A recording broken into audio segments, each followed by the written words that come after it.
Bonjour à tous, bonjour Najat Vallaud-Belkacem, question à Bonjour. l'ancienne ministre de l'Éducation nationale. Que vous êtes, une prof poignardée hier dans le Var par un élève de 14 ans.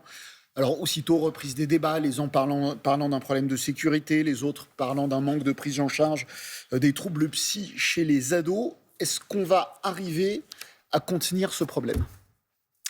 D'abord, laissez-moi dire le choc et franchement la tristesse infinie que j'ai ressentie pour cette professeure, pour ses proches, pour ses élèves qui ont visiblement assisté aussi à la scène. Mais euh, au-delà, pour l'ensemble de ses collègues dans tous les établissements de France, dont le traumatisme et la peur nés avec notamment Samuel Paty ont été réveillés.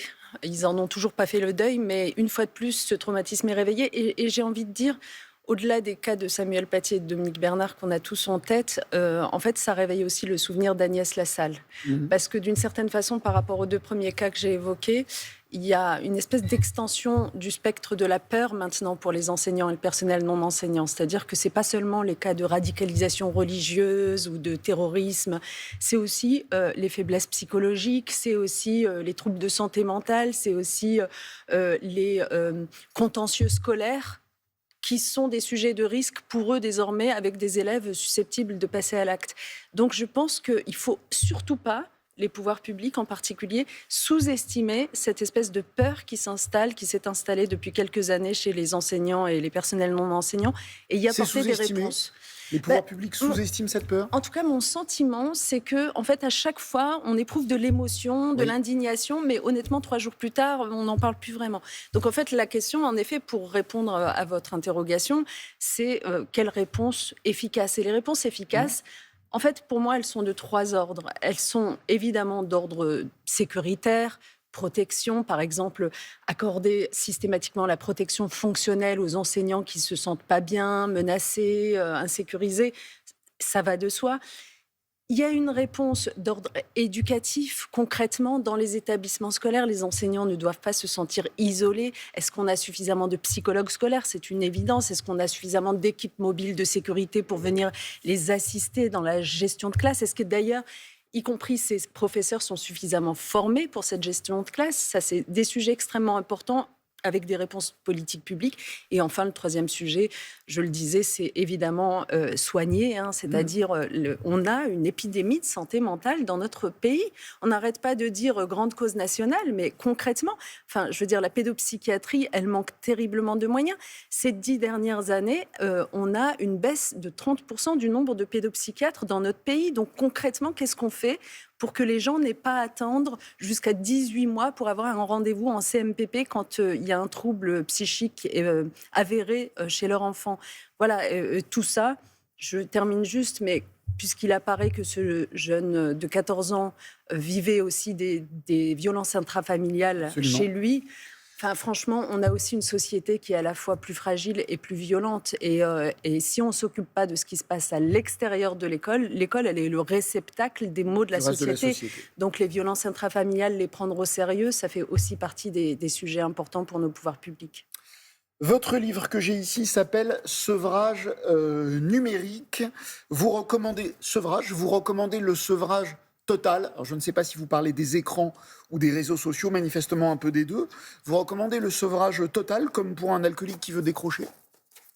Alors déjà, je m'exprime avec beaucoup de modestie et d'humilité. D'ailleurs, le livre commence par une expérience que je Oui, vous m'auto-administre. avez essayé la diète, vous. J'essaye la diète pendant une semaine. Cinq Honnêtement, jours. je vais Ne même pas vous jusqu'au vantez bout pas, de la ça a semaine. duré cinq Non, jours. je ne m'en vante absolument pas. Parce que, en fait, mon propos, c'est de dire stop à ce discours qui vaudrait que ce soit de la faiblesse individuelle si on n'arrive pas à se retirer des écrans. Si on passe nos nuits, enfin en tout cas une partie de la nuit, à scroller sans fin. Adultes comme enfants, hein. Arrêtons déjà de dire que la surexposition aux écrans serait un problème exclusif d'enfants et de mineurs. C'est pas Vous vrai, êtes c'est réseau aussi notre dépendant, vous problème. vous êtes un peu On est addict? très nombreux à être réseau dépendants et c'est une Vous évidence. Et compris donc, donc. en fait, le sujet, ça n'est pas une faiblesse individuelle, c'est un écosystème qui a été mis en place avec des plateformes, des grands acteurs que sont les GAFAM. Je fais l'analogie avec les mafias parce que je pense vraiment que ce qu'elles ont développé, notamment depuis une dizaine, quinzaine d'années, est extraordinairement nocif, qu'elles le savent et qu'elles poursuivent dans cette toxicité. pour nous retenir en ligne avec tout un tas de mécanismes qui sont expliqués dans le livre, malgré notre libre arbitre, au fond, malgré notre volonté, et provoquant chez nous à la fois des troubles anxieux, de l'impossibilité à se concentrer, même une réduction de nos capacités cognitives, qui, à la fin, est extraordinairement délétère. Et je ne parle même pas des problématiques de santé mentale, notamment chez les jeunes. Donc, en fait, ce livre, il est là pour dire « Stop, on tire la sonnette d'alarme, on est en train de se faire piéger. » Et il n'y a aucune porte pour sortir de ce cachot. Et la seule porte pour sortir du cachot, c'est la régulation. C'est des lois qui doivent être adoptées par nos pouvoirs publics. Justement, hier, le parquet de Paris, à la surprise générale, enfin, ça nous a surpris, a ordonné une perquisition dans les locaux de X. Est-ce que cette plus de sévérité de la justice, est-ce que c'est la bonne méthode ? Alors, c'est la très bonne méthode. Moi, j'applaudis, mais vraiment à 1000%. En fait, moi, ce qui m'a frappée au début de mon enquête, car il s'agit d'une enquête, ça a été le nombre de discours qui consistent à dire on ne peut rien faire, Absolument. Ces acteurs sont trop puissants. Bien sûr qu'ils sont puissants. Les GAFAM, juste pour un chiffre, leur puissance économique à ces 5 grandes entreprises, grands géants de la tech, équivaut au PIB du Japon et des États-Unis réunis. Donc évidemment qu'ils sont puissants, évidemment qu'ils sont loin, généralement ils ne sont pas Mais en on n'est Europe. pas impuissant.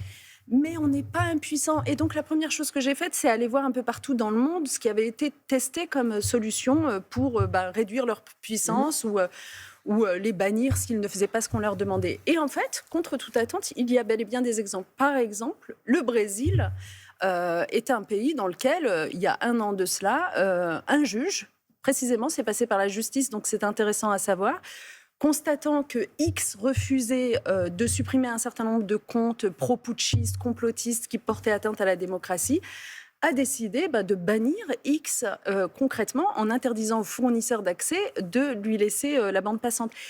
Sinon, sanctions financières. Eh bien, X a fini par plier. Donc, en fait, nous pouvons faire ça. Dans notre cas, les perquisitions, c'est parce que X a laissé, notamment à travers son intelligence artificielle Grok, des choses qui sont vraiment de l'ordre de la pédopornographie contre les mineurs, et nous ne pouvons pas accepter cela.